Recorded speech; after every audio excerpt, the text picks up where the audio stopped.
नगर परिषदच्या निवडणुकीमध्ये प्रभाग क्रमांक 9 मधून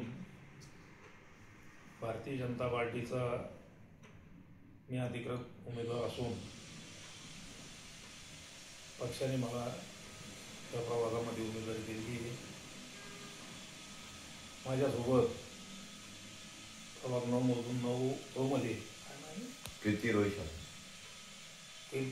रोहित शर्मा यांना ओबीसी प्रवर्गामधून उमेदवारी दिली आहे।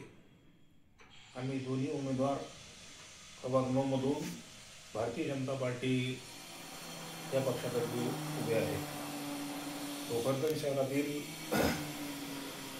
नगर परिषदच्या निवडणुकीमध्ये भारतीय जनता पार्टी हा पक्ष पूर्ण ताकदीनिशी या ठिकाणी उतरलेला असून आमचे लाडके नेते माननीय माजी मंत्री रावसाहेब पाटील दानवे यांच्या मार्गदर्शनाखाली तसेच आमचे लाडके नेते माननीय आमदार संतोष पाटील दानवे साहेब यांच्या नेतृत्वाखाली भोकरदन नगर परिषदेची निवडणूक आम्ही या ठिकाणी लढवत आहोत।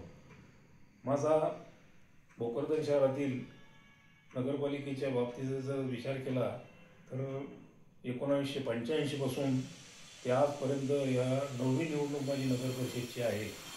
त्या सर्व निवडणुकीचा मला या ठिकाणी चांगल्या प्रकारे अनुभव असून म्हणून मी भोकरदन शहरातील एक कोणत्याही प्रकारचं माझा इथं संबंध नसलेला असा वार्ड या ठिकाणी मी निवडलेला असून त्या वार्डामध्ये सुद्धा मी नगराध्यक्ष असताना प्रचंड असे कामं त्या ठिकाणी माझ्या माध्यमातून झालेले आहे।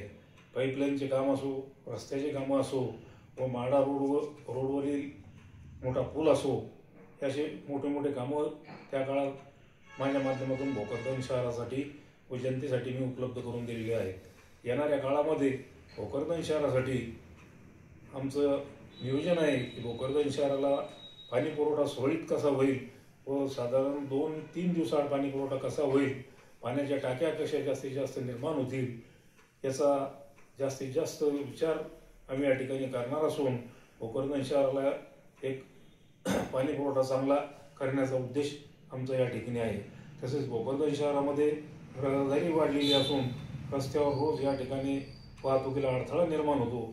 त्या माध्यमातून आमचे नेते रावसाहेब पाटील दानवे साहेब व आमदार संतोष भाऊ दानवे साहेब यांच्या माध्यमातून बायपास रस्ता तात्काळ कसा तयार करण्यात येईल या माध्यमातून आम्ही प्रयत्नशील आहोत व तो रस्ता या ठिकाणी तात्काळ पूर्ण होईल। म्हणून येणाऱ्या निवडणुकीमध्ये प्रभाग 9 मधील जनतेने आम्हाला या ठिकाणी प्रचंड मताने निवडून द्यावे। तसेच आमचे नगराध्यक्षाचे जे उमेदवार या ठिकाणी राहतील त्या नगराध्यक्षालाही या ठिकाणी प्रचंड मतदान करावे व आम्ही दोन्ही नगरसेवकांना या ठिकाणी नगर वार्डातील मतदारांनी भरभरून प्रतिसाद द्यावा अशी या ठिकाणी मी विनंती करतो।